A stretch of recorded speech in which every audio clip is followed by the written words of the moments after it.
everyone. As you're coming in, welcome. We're going to start in just a second or two, and it's really good to see you.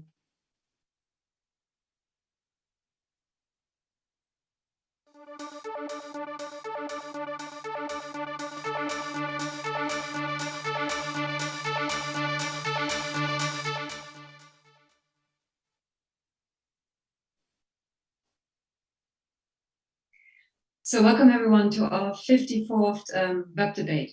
We organize these debates once a month in the context of the forum of the in the context of diplomatic training, to kind of discuss what are the pressing issues, what are the current debates in diplomacy, both in terms of scholarship but also in terms of practice. I'm very happy to welcome you to this debate, which again is going to look at science diplomacy, which is kind of our theme for this whole year. And so today we're asking science diplomacy in 2022, more cooperation or more division? And as we know, science diplomacy offers many tools to foster collaboration between states and other stakeholders. And in this way, it is really a tool for fostering mutual understanding, cooperation, and ultimately more peaceful relations. And the history of science diplomacy is full of examples like that. One famous example that is particularly close to my heart is the Apollo-Soyuz handshake, where US astronauts and Soviet cosmonauts met in space and had this handshake and this very symbolic gesture at the same time as the space race was going on. The other example that is often mentioned is SESAME, which stands for Synchrotron-Light for Experimental Science and Applications in the Middle East. It's the research facility in the Middle East, which brings together countries in the region who are not all on friendly terms. So Jordan, Bahrain, Cyprus, Egypt, Iran, Israel, Pakistan, the Palestinian Authority, and Turkey. So again, a really interesting example of using scientific research and tools to foster collaboration and bring countries together who might not otherwise be on such easy speaking terms. Having said this, while we have these many examples of collaboration and fostering peaceful relations in science diplomacy, this is not a given. This is not something that happens automatically. And so, for example, in light of the war in Ukraine, we have seen a suspension or the breakdown of scientific cooperation with Russia in some cases, and intense debates on what scientific cooperation can and should look like in times of conflict. And going back to the earlier example of space and peaceful relations in space, Russia has announced its potential suspension of cooperation on the International Space Station. So these are all kinds of questions that were in my mind as I was preparing for this debate.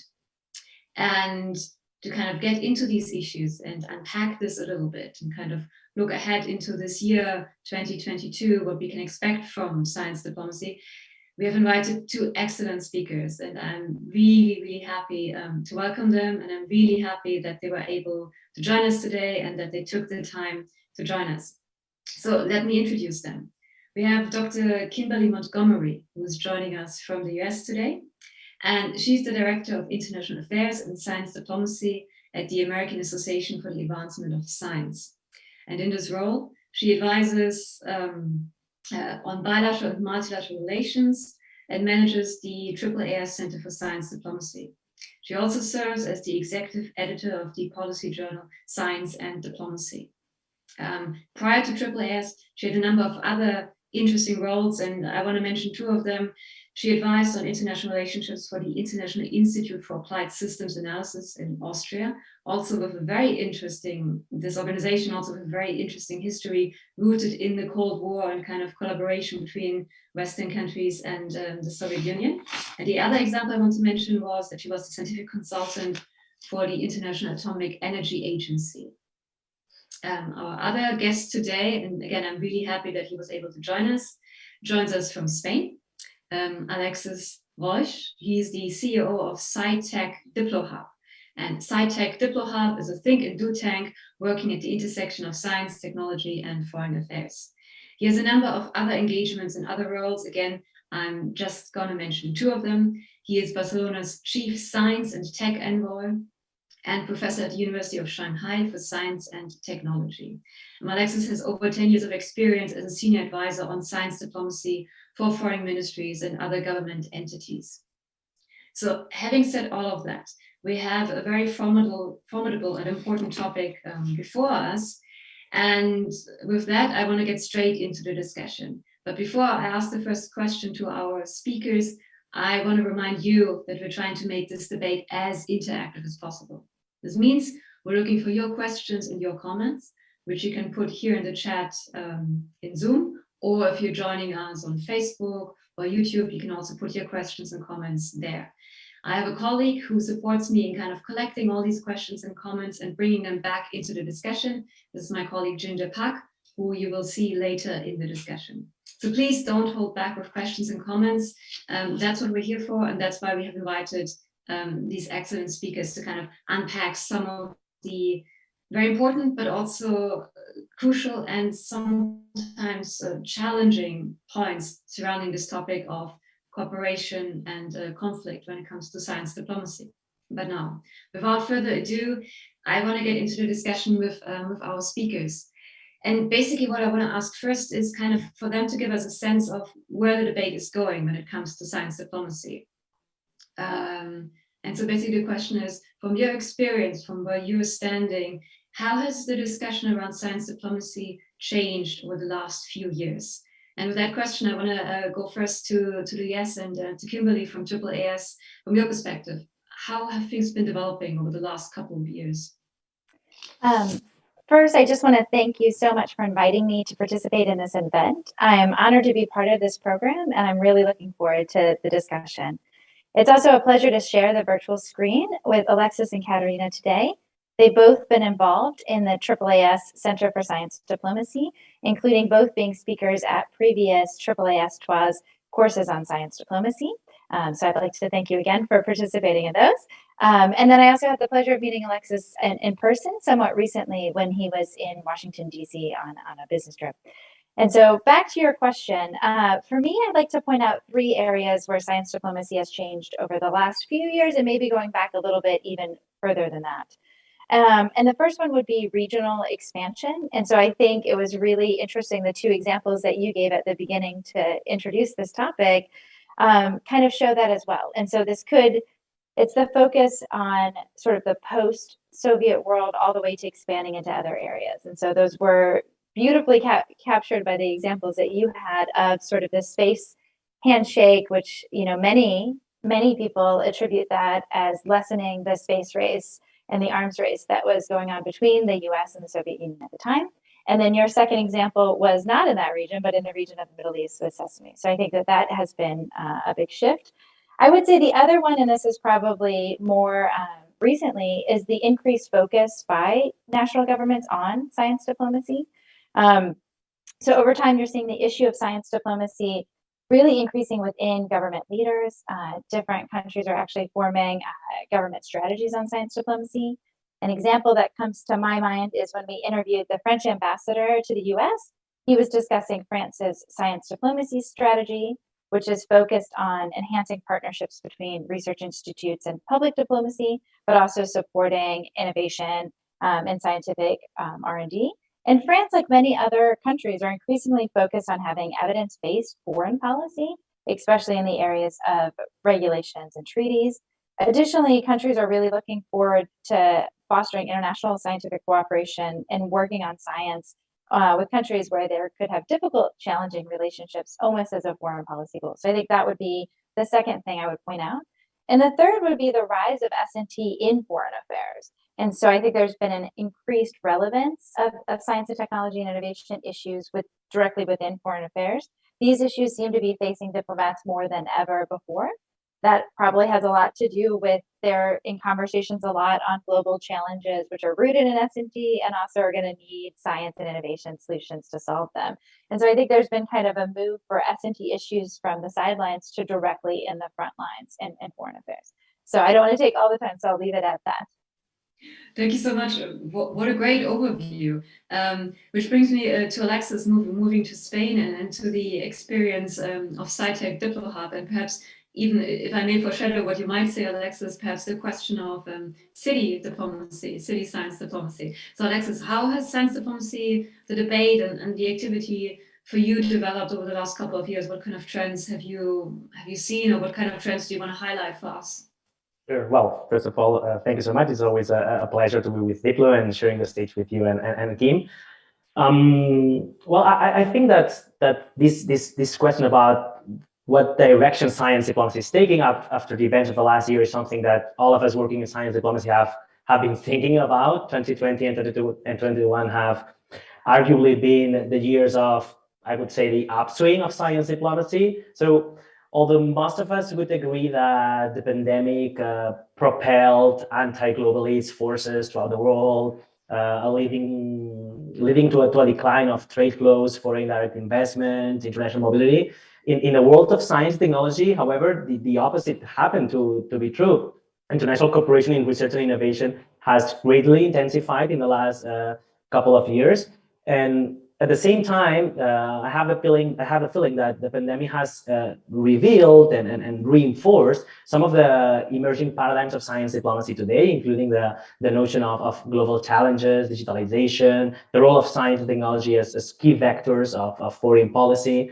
And I think that it has been a great opportunity for the general population, for the general audience, to understand that central role of science in global issue, which was probably not so evident before, apart from those of us working in science diplomacy. So I would say that given all these, the discussion around science diplomacy is witnessing a significant shift. And in line with what you were saying, Catalina, I think that we are facing the rise of these a more diverse, multi-layered scenario in which new actors are leveraging new intangible currencies such as innovation, knowledge, and reputation on their quest of going global while remaining anchored to the domestic and national matters. And in this sense, we observe an expanding role of non-state actors being extremely active in science diplomacy, particularly subnational governments, cities, but also the private sector and research institutions.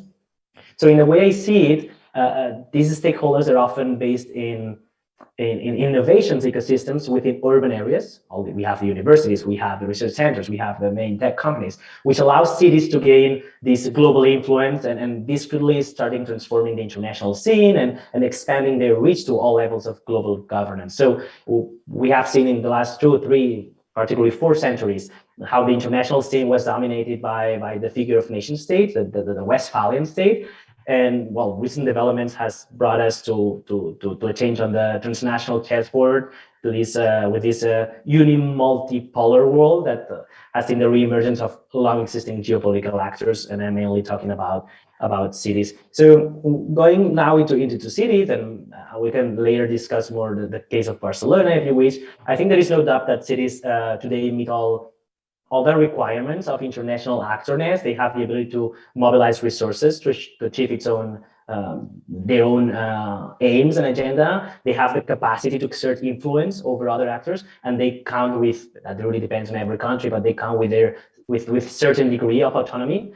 But cities are also places where productivity, science, innovation, and wealth converge. They represent 70–80% of the global economic output, 50–55% of the global population, which allow them to create an environment where diversity of peoples and economic activities foster innovation, attracts research projects, create knowledge spillovers, and all these inevitably lead cities to have a prominent role in science diplomacy. So we also saw these with the recognition of a dedicated SDG, United Nations Sustainable Development Goal on cities, SDG 11. We saw also the spotlight role of cities in climate action in the post-Paris Agreement roadmap on climate change, as well as dedicated to United Nations new urban agenda, or the active role of global city networks like C40 or United Cities and local governments during the pandemic. So well, as you all know, and as you were saying, Catalina, I also wear the helmet of being Barcelona's chief science and tech envoy. And the fact that Barcelona became 40 years ago the world's first city with a science diplomacy strategy, putting the city's science and technology ecosystem at the forefront of global challenges, and that now we are witnessing new cities starting to follow this path, such as Geneva, Kigali, Mexico City, Shenzhen. I think it's a great evidence of this paradigm shift in science diplomacy. So, well, to sum up, I believe that we are witnessing a new multi-layered landscape of actors in science diplomacy with new perspectives, and this is gonna probably reshape the way we understand, the way we conceptualize, and definitely the way that we actually practice science diplomacy in this 2022 and the years to come. Thank you so much for this overview. There's a lot I want to dig in here, but perhaps allow me to bring in a question we already had in the chat. And again, this is a great reminder to keep bringing your questions as they arise. And one of the questions from Ivan Kubalia is basically going back to a fundamental question of how diplomatic practice is shifting. And he's basically asking, are we back to medieval ages with the prominence of city-states? And medieval here in a positive sense, in a kind of positive connotation. Do you see this as a fundamental shift in diplomatic practice, perhaps? Do you have a quick answer for that, Alexis? I mean, I remember that a few years ago, we were talking a lot about the century of cities. I don't think this is going to happen exactly in this way. I think the nation states are here to stay. And we clearly saw it during the pandemic with closing borders and limiting mobility and so on. So that's why I say that we go to this like multi-layered scenario where cities and some national governments are going to be more relevant in international relations. But I don't see the nation state international system collapsing. So I think that we go to this like combination of these two perspectives. Okay, so no fundamental shift, but rather new actors becoming relevant and prominent and able to act and very active. This brings me to the second point, because I think when we talk about science diplomacy, it's very important to kind of unpack what we're actually talking about, because science diplomacy captures so many different activities, so many different actors. So sometimes it's really important to kind of unpack what we're actually talking about. And thank you so much for both of your initial answers. And I want to kind of hook into here and ask perhaps a little bit more specifically. When we look at trends and when we look at trends for 2022, what are the actors, topics, and challenges that are becoming very relevant? So Alexis already really highlighted the relevancy or the increasing relevancy of cities. So this brings me back to you, Kim. From your perspective, actors, topics, challenges that are becoming very prominent for 2022 or that are on this trajectory of becoming more prominent in the practice of science diplomacy. What are the things you would highlight here? Yeah, I think this is a great and difficult question to answer. But I think to begin, I would say that you're exactly right, that science diplomacy can actually mean different things to different people. And so I think for starters, for me, I think we might be getting to a point where we need to define not only what science diplomacy is, but what science diplomacy is not. And so I think this would be very tricky. I think it would have to be done very carefully. But I do start to have concerns that if the expansion of the definition goes too far, that it could kind of take away a little bit of the meaning of the concept. To expand on sort of the topics and challenges, I think a big topic that I know DiploFoundation and certainly Barcelona is thinking about, and we are too, is emerging technologies. And so this is probably also top of my head because it's on everybody's mind, but also we published this special issue on emerging technologies in science diplomacy pretty recently. And Bill Poblaser, who's the editor-in-chief of that online policy journal that we have at the center, and I put forward an editorial kind of sort of trying to lay out why this is such an interesting topic for science diplomacy, because emerging technologies just pose unique challenges to diplomacy. So number one, they deal with a vast amount of scientific fields that have diverse applications that are unknown, right? So that's a huge challenge. The second is they have the potential to have very serious national security risks, and those risks could be constantly evolving. And then third is that they kind of underline tensions between different nations, right? And so that sort of builds up like how it's vital to have good dialogues and good relationships between the scientific and the foreign affairs community, which is exactly why I think that science diplomacy has such a role to play in emerging technologies.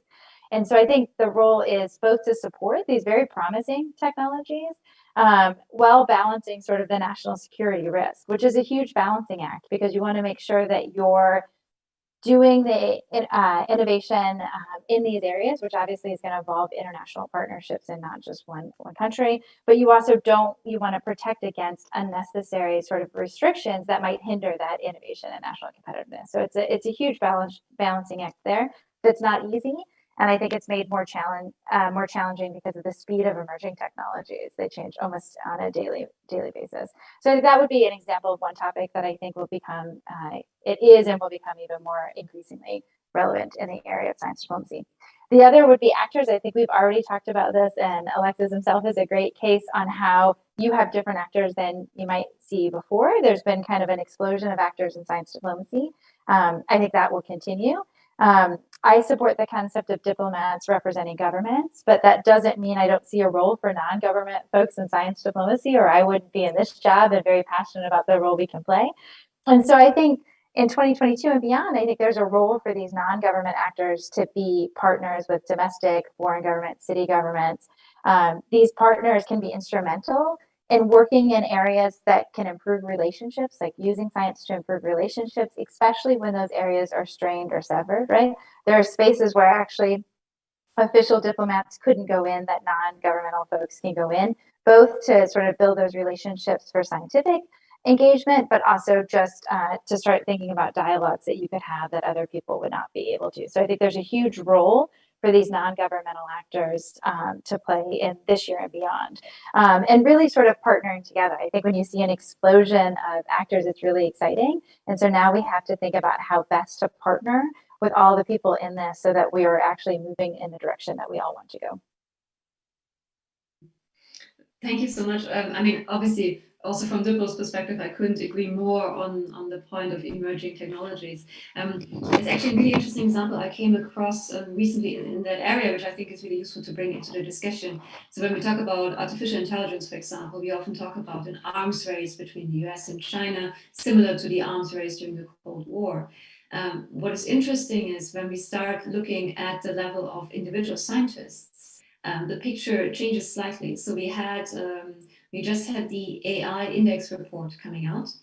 And in the AI index report, they looked at the collaboration between scientists, and they looked at collaboration between scientists of different countries. And it turns out between the US and China, there is the most collaboration between scientists. And actually the collaboration in terms of journal output and articles written by teams of US and Chinese scientists increased by the factor of 5 since 2010. So, and this is really the great thing, I think, about science diplomacy, that we have different levels, and we have different levels of kind of breaking it down and showing how collaboration could look like, even down to the level of individual scientists. And that also, I think, helps a little bit in addressing some of these overarching narratives, such as the new arms race for artificial intelligence. So in that sense, I think the concept is extremely valuable. I also see my colleague Ginger having her hand up, and as you know, Ginger is carefully monitoring the chat. So Ginger, what kind of questions and comments can you bring into the discussion at this point? Thank you, Kat. Actually, there's a very good question I find intriguing myself from Jovan Kubralikia from Diplo.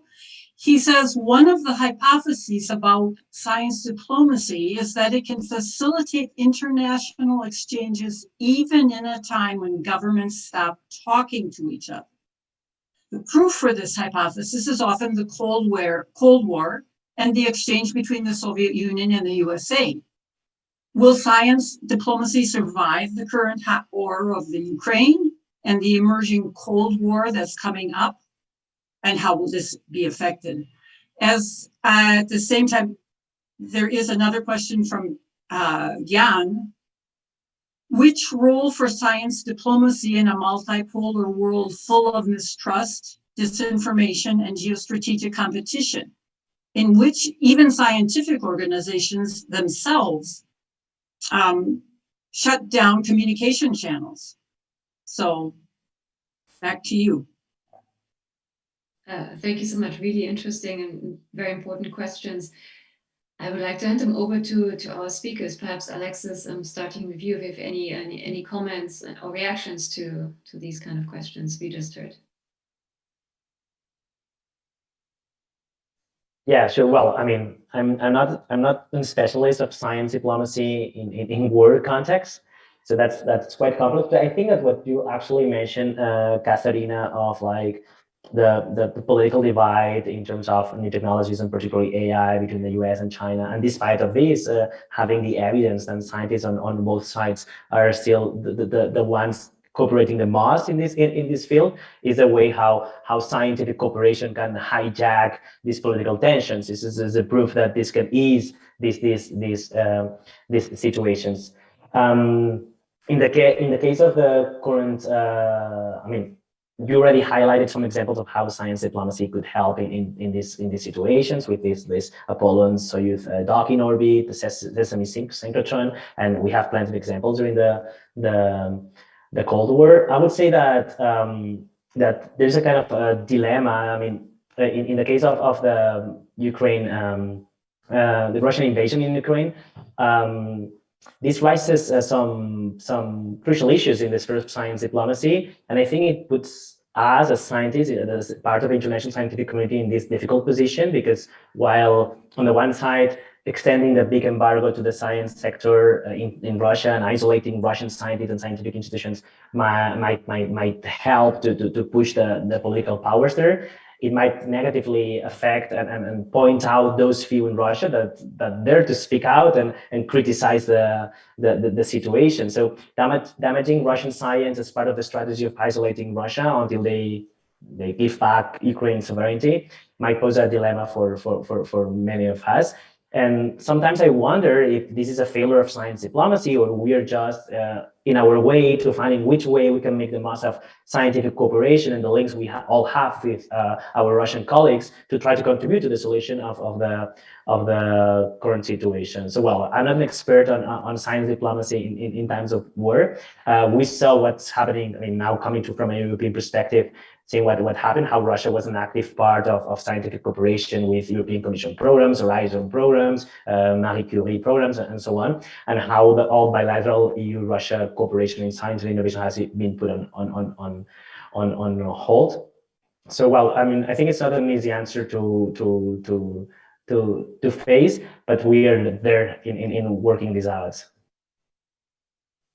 Yeah, I think I'm certainly not an expert at science diplomacy in times of war either. I don't think there are many of us out there, but a few. I do think it's important, and we might get into this later, on separating when there's an active conflict and when there are tensions, right? And I think there's different roles for science diplomacy to play in those. And I think it's really hard to see science diplomacy playing a very active role during actual wartime or direct invasion and conflict. I think there's more for science diplomacy to play when there are tensions between different countries, or even if they've severed relationships, but they're not an actual, immediate conflict. And so what always comes to my mind is sort of the work that AAAS did when I was not here on, and we're trying to re-engage with Cuba when the US and Cuba did not have normalized relations. But that's not an active, we're fighting each other, but we've eliminated diplomatic relations, but it was still possible to actually even do some of the exchanges that the first question was about between, and bring Cuban scientists to the United States so that they could work in laboratories here and bring Cuban leaders to the United States. So I think that there's a road for that. And I think in the current concept that we're in right now, I think depending on how things go, it's going to be increasingly important to try to, maintain those relationships and build back those relationships so that we can continue to do that work. I think the mistrust and disinformation question is a great one. I think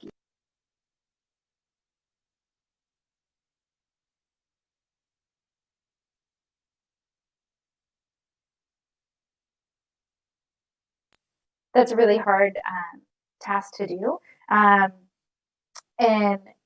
so I think that I always look, I remember we were doing something with Norm Newreiter, who was like the first scientific advisor to the Secretary of State, and he had done some work in North Korea. And he was basically saying how important it was just to build up that trust. And it takes an incredibly long time, especially if you're working with people who are very, very disfamiliar with the US and might be very biased against the United States for good and bad reasons. But how it's as simple as saying, like, everybody is their people too, and we're people too, and how that takes so much time. But how important it is, because if you can actually start, even in a very small way, building that trust and having that appreciation that we are all people. The goal is to prevent conflict, right? And even if we can do a slight thing to make conflicts less likely, that is the reason I'm still, very motivated to do this kind of work. Thank you so much. I think this distinction between active conflict and tension or not being on official diplomatic terms is a very important distinction. We have quite an interesting discussion brewing in the chat, which also touches on, again, the question of what is science diplomacy? Is science diplomacy always playing nice or always talking to each other? Which I think is an extremely important discussion to have, especially as we're trying to figure out where is science diplomacy going in 2022.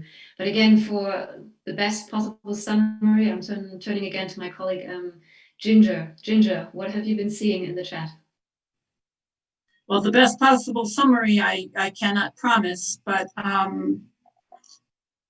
I do think that Kim already brought in some of the points. She must have seen the chat about fake news, misinformation, disinformation, and the need for diplomacy to address that or not. But Rainier has brought in several good points about science diplomacy and whether it's always talking to each other or whether it can include science in a sanctions regime.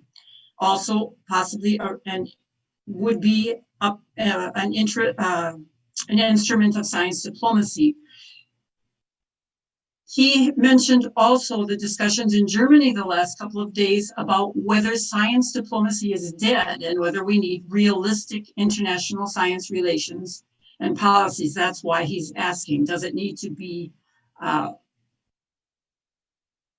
updated? At the same time, Jovan has brought in the case of CERN and the interesting compromise move they made by suspending Russia's observer status while keeping Russian scientists in the CERN research center.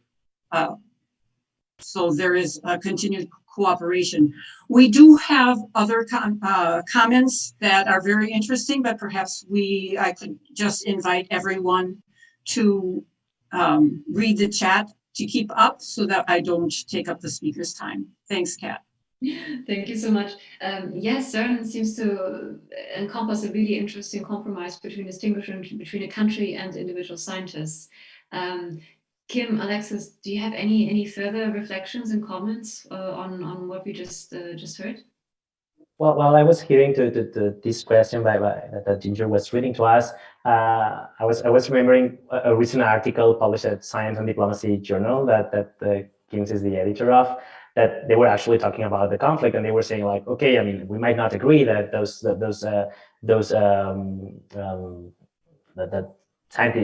that Russian scientists are banned or they are not allowed to participate in some programs, and this is a question that makes us feel uncomfortable. But I mean, why science is special? I mean, then what happens with artists? Why they are different from artists? Or why should we ban Russian teams or Russian football players from Champions League and not scientists? So that creates a dilemma on where do we draw that line on where the state starts and where the people from that country start.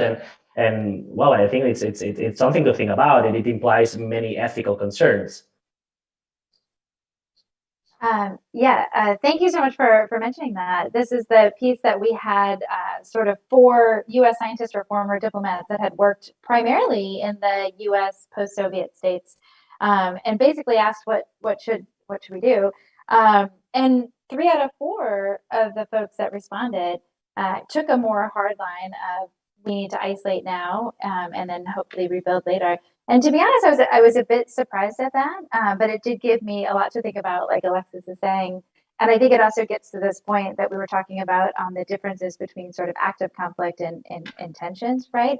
And they were working in an area very much tensions versus active war or active conflict. And I think just like Alexis was saying, you get to questions very fast on, even though we want to differentiate individual actions versus actions of the country or the state, of course, if you are taking a very hard line against almost every profession, is science special or is it not special during this time? And so I think 3 out of 4 kind of took that it wasn't at this time. That doesn't mean they didn't think that you should build back some of these or maintain the relationships that you have now. And so I think it gets at like we're in the relationship game, right? And it's a long game. And to think of these are, you want to build these relationships over time. You want to keep them, you want to form them and maintain them over time so that they will be there when you can actually utilize them. But it's certainly not a short game. It's a much long game.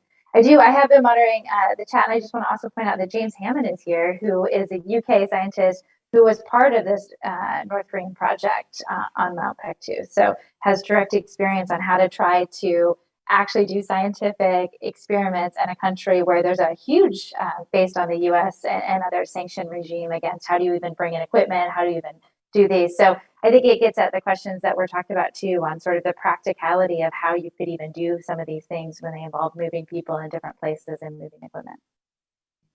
Yeah, that's a great point to highlight James Hammond's comment. And yeah, he speaks about working with North Korea, but what he also highlights, it's really a valued diplomatically, it's really a valued project to build these kind of relationships. But he also says in his comment that the sanctions regime is extremely difficult to navigate when building such relationships. And then he brings this experience back to Russia, the current situation with Russia, where he says, where is it? With Russia, we are already engaged with Russia across all areas of science, so complying with sanctions in the short term is impossible. So all engagement has been paused. So this is, I think, a really important point about the impact of sanctions and what can be done practically in the short term. I think, Kim, you also highlighted this perspective of we have to distinguish between the short term and the long term, and the value in kind of keep pushing and keeping this kind of engagement, this diplomatic engagement. So that's really interesting. But he basically says there's a dilemma here, and we don't quite know how to solve this dilemma in the case of Russia. But as you highlighted, Kim, North Korea, AAAS was also really involved in Cuba, as you mentioned. So these are very interesting questions. But what I find really interesting is that science diplomacy has found ways to kind of circumnavigate that, and that's really the value.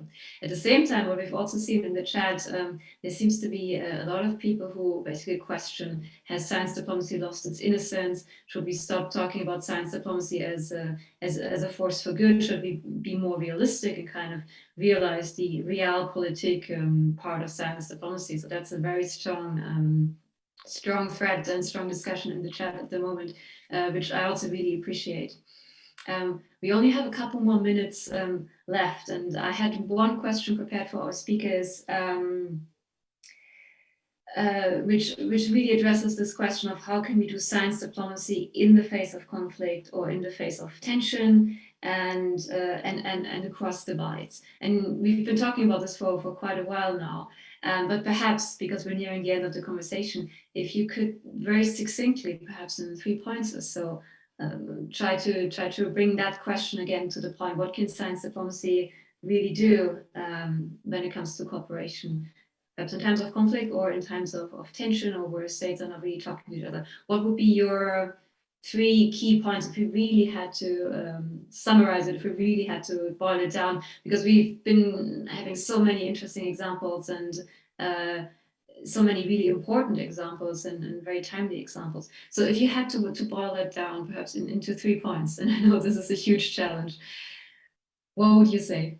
And while I let you give you a bit more time to think, we have a lot of positive comments in the chat about how great this discussion is, and I really can echo this. This is hugely enjoyable, and I think we really addressed some really important issues and ambiguities.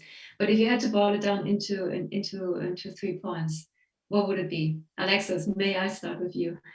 First, I don't know if I'll be able to answer with three bullet points, but I would say that, as it's always been in other times of conflict, putting the focus on the one side, people, how scientists cooperate, this peer-to-peer way of working that science has, global science.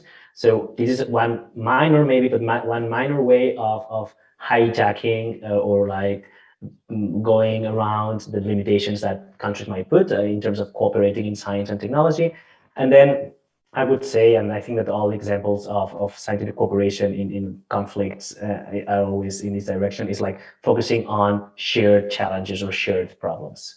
And probably we didn't have time to keep talking about upcoming challenges in science diplomacy, but I think that we would all agree that not just about science diplomacy, but for any other, for societal progress in general, climate change and global health are things that are here and are going to be even more relevant in the upcoming years, and science diplomacy should play even a stronger role on these. Those are problems that affect everybody in the planet. It doesn't matter what you think or where you are. So those could be good reasons to start specific cooperation that can happen beyond the political conflict. So I would say that focusing on these inevitable challenges that we all share could be a good reason to try to start breaking those silos that embargo and war and so on create. Yeah, I'm not sure I can summarize it in three very distinct points, but I'll try.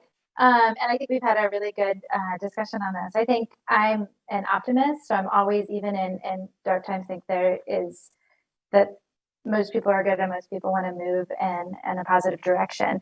I would just like to reiterate that sort of the value and importance of relationships. And so even in very, very dark time, trying to keep those, that doesn't mean we're at a time that you could start up new collaborations or start up new business, but having those relationships and still maintaining those in whatever kind of way or structure you can is, I think, very important.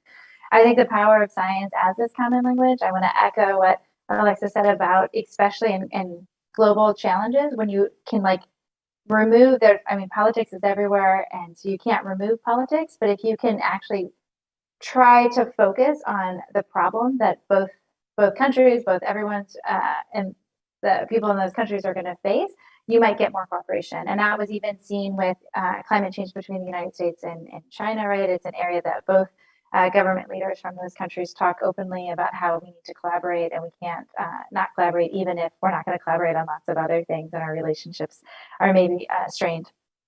And then I think knowing that things change, right? And knowing that national priorities change, politics do change, and that's why it's so important to keep and form these relationships. So, certainly in the example of Cuba, right, when politics shifted there and suddenly the US was going to normalize their relationships with Cuba, a lot of the scientific MOUs were funded, were based on projects that had been ongoing for decades, that certainly AAAS was part of, but a whole lot of other sort of non-government organizations were a part of. And so that's another reason that goes back to those relationships, right? You want those relationships and those programs there that hopefully, right, eventually it gets to a space where you're in a much more positive and more a time where you can actually utilize those relationships. Thank you so much. I think a great reminder that when we do science diplomacy, to a certain extent, we're playing a long game. Just to bring in a couple more reflections from the chat, we started to have a discussion on actually skills and capacities and knowledge. So the question, do diplomats have the necessary knowledge or scientific skills, especially those who are designing sanctions regimes?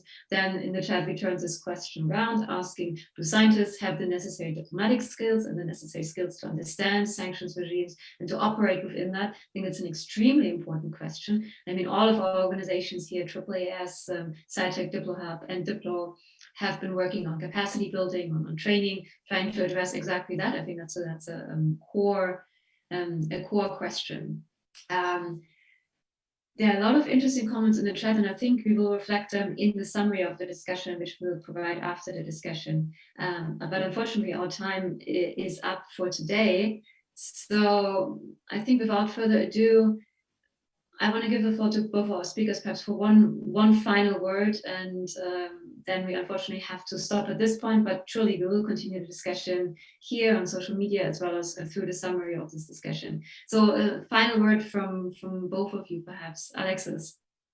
Well, I couldn't agree more on this last point about training, but as you were saying, that's why so many of us work in this direction, and we are devoting a big part of our time and our career into training and working on capacity building for scientists and diplomats alike. Well, just want to say that it's been an exciting conversation. I just have one small regret, which is that since I had to talk, I couldn't engage enough in the chat, and I saw that the conversation was thrilling there. But well, thanks again. It's always a pleasure to be with you and with Diplo, and it was again a pleasure to share the stage with Kim.